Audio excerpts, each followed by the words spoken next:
Jack Cousins writes, you talked about fatigue earlier. How has James Bond managed to avoid this? Exactly what we were talking about earlier. They're keeping it fresh. It doesn't come out every year, but like I said before, if you can keep it fresh and all that kind of stuff, you're golden. You have this character, James Bond, and they've been able to change the actors 5 times. They've changed actors, 6 total. Is that what it is? Yeah. So 5 changes, 6 total actors. And so they've just been, and they've adapted with the era that they're in. Each new decade is a new kind of different flavor to it. And they keep mixing it up. Plus, when you last that long, now you start bringing in new audiences all the time. And it's like, look, if I can watch, like I said before, if I can watch Supernatural every single week, then I can watch a James Bond movie once every 2 or 3 years, as long as they keep it good. Well, it's also just like any spy movie. It's assembling a good team. Yeah, and they assemble a good team, and they know what the Bond franchise means to fans. And as the Pierce Brosnan one started to get a bit silly, they went, whoa, whoa, whoa, let's not ruin the franchise now. And they pulled back, and now they have this kind of more serious, almost like Bourne Identity type Bond that is changing into the Bond that we know, and it's fun to watch that arc. And that's what we're all paying attention to right now. And then eventually we'll have a new arc because they know what fans like. And as, like you said, as generations, there's a kid out there right now who's 8, 10 years old, never seen a Bond film in his life, and will become the biggest James Bond fan out there. Right. And that's what that character does. Yeah, and I specifically is like it's the Doctor Who regeneration type thing. It's right. Like, it literally is. There's a brand new Bond, and you're hoping. When I saw Casino Royale, we don't know about Daniel Craig. Bam, that's the new Bond. Right. He sealed it with that film. Quantum of Solace, not so great. What was the other one? Skyfall? Yeah. Amazing. Yeah. So it's sort of like the 4th version of his incarnation as James Bond. I'm hoping we get a 4th and a 5th one. And then we're pretty sure we're going to get a new James Bond to refresh the franchise. Where's it going to go? How are they going to redo it? But it's basically, you have this iconic character now, just like Superman or Batman. You have a character that is then, another actor takes over and the entire ensemble team gives a reboot to it, just like Ben Affleck is rebooting Batman. So, yeah, I mean, it can go on and on and on. Just like Fast and Furious, at some point, if they want to go back to 1, they're going to have to well, 10's it, then we're going back. We're going to refresh the whole thing. I think Idris Elba is going to become the next Bond. Who? Idris Elba. Idris Elba. That's a good choice. I still think we're like 5, 6 years away from the next Bond. All right, what is next? Matt Poshidley writes, do you think The Rock will ever host the Oscars? No. But I've never even considered the possibility. Never say never. What I mean, but how? Okay, think about this for a second. How awesome would it be, were The Rock to host the Oscars and come out and in the opening monologue, Ricky Gervais. Look, we're all huge Ricky Gervais fans. I love Ricky Gervais.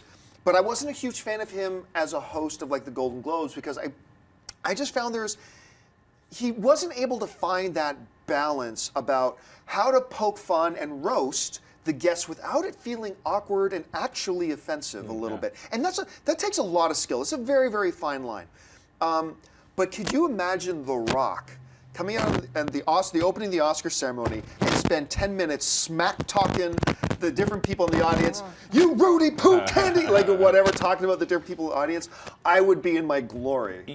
You would, but I would, but not many other people. And I would too. But remember the audience of the Oscars. And the Golden Globes is one thing. The Oscars is real. It's an older audience too. It is, and I think for me, I'm a little old school. I like having comedians do it. I think that Tina Fey and Amy Poehler have been great at the Golden Globes. Yeah, so along those lines, people of that, Billy Crystal for a long time was great. Steve Martin. They tried actors before, and I know that James Franco, The Rock, 2 different things here, but The Rock is not a host. He'd be fun, but for 3 hours, that's tough, man. Imagine him above the audience in his Tooth Fairy outfit, singing a song. Right. I mean, hey. And the nominees are.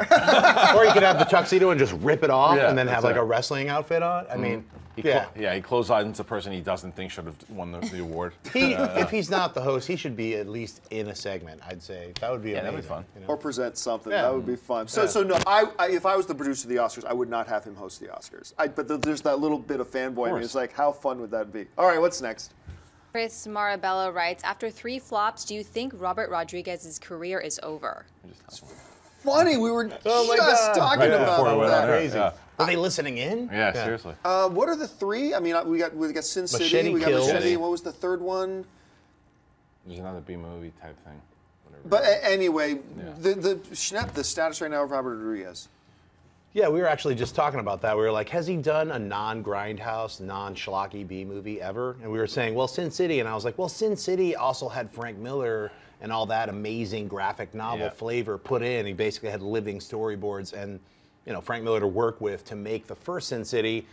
The second Sin City, I still contend A Dame to Kill For. Just the middle segment of A Dame to Kill For is a masterpiece, and the outer two segments are garbage. So it's sort of like, it's horrible for me to like, I would hope that Robert Rodriguez puts out like how he did the Sin City box set where he did each one individually, so I could at least enjoy A Dame to Kill For, which is one of my favorite Frank Miller graphic novels of that whole Sin City run. And it's really well done. So it's a shame that it's wrapped around with these weaker segments. But Rodriguez as a whole, he's really got to step up. He might be just as happy, you know, he's doing his Dusk Till Dawn TV series. He's probably got 5 or 6 other kind of schlocky films that he's doing at his own studio that he can do. He's like, hey, I don't have any studios that tell me what to do. I make what I want. But that his films are bombing right now, and people are basically saying Spy Kids all the time in the world in 4D. okay. That the movies like Machete, I loved. Machete Kills is actually a completely different film tonally, and I could barely stand watching it. I couldn't stand the first one horrible. either. Yeah. No, I stand like the first one though. I like the first 5 minutes of the first one, and then was it completely lost me. Well, the problem with Rodriguez for me too is, you know, what Tarantino does so well, his buddy does so well, is that Tarantino will take like that old school kind of like with martial arts films and movies that he was influenced by, some B movies too, and he infuses them in his movies, which are not B movies, right? But they have that feel of stuff, and he transforms them, and he adds his own style to it. Where Rodriguez is just trying to give us back the B movie, and we don't want it. We don't want the B movie anymore, and it doesn't even really feel like a legit B movie. It feels like a rehashed B movie, like the Machete Kills and stuff of that nature. For me, Sin City too, I actually dug it. I think I'm the only person. I'm the person who liked it. But Sin City, the first one, the second one. Oh, okay. I actually dug it. But it's just there's something with him. I want to see him do a better film, like a real film. The thing is, with this streak of box office flops, whether you liked them or didn't like them, it is going to make studios a lot more trigger shy about handing him a real movie, per se. It's going to be more difficult now for him. He's going to have to take a smaller budget film and do something real special with it, I think, to get the confidence of people who finance these films back into his corner, because right now it's not looking so great. Well, it goes back to our Fast and Furious conversation before. His movies like Desperado and everything, they cease to be fun now. They used Desperado was fun. Yeah, These aren't fun anymore. Well, Planet Terror was the last one for me that was actually really fun. I agree. Yeah, who would have thought going into Grindhouse that I would have preferred the Robert Rodriguez half of it over the Quentin Tarantino half of it? Never, but we see who the better director is out of that. All right, time for one last question today. Tufik Farali writes, do you think the first TMNT live action movie still holds up? I personally think it crushes the latest Michael Bay iteration. No, not me. I know it's fun to say the first one was great. I know it's this nostalgic to say that the first one was great. I never liked the first one. I've never thought that live action iteration was any good, despite all the fond memories of when we came from it. And I know I'm in the minority, and that's cool, but I gotta give my honest opinion. I don't think it stands up because I think it never was. I mean, that's just and I actually liked the new Teenage Mutant Ninja Turtles. I thought it would be crap. I talked garbage on that movie, and then it came out, I'm like, you know what? Yeah. That was actually kind of fun. Yeah. So I actually think the new Michael Bay one, remember, Michael Bay did not direct this one. He is the producer of it, though, but I actually think this new Teenage Mutant Ninja Turtles is better than the originals. I don't know. Blasphemy! Blasphemy! Says the guy wearing green. It's true. I really loved the first. I watched it to see if it held up, and I don't know if it's just my memories telling me that it did, but I thought it did, and I thought the characters were handled a lot better in that one, and I thought that it was just the development. Although, as Mark Ellis would say as well too, the hotter April O'Neil is clearly in the new one, Judith Hogue. But other than that, I love the first one. It's nostalgic, whatever. Yeah, I'm with Campia. Yeah, unfortunately, like the first Teenage Mutant Ninja Turtles is not like the first Batman. Right. The first Batman, I could watch it, Tomorrow. and I still love it. I love there's weird parts with too much Prince music, and why is the Joker going to be mayor? Stuff like that irritates me. But I can like just overlook all that for just the amazing cinematography, the design, the darkness that pretty much jump started where we are now with superhero movies. So not just darkness, but just superheroes taken as an adult theme as opposed to for children. I got one thing to say. what's that? T-U-R-T-L-E, power. Come on, that's the song. That song Look, alone. I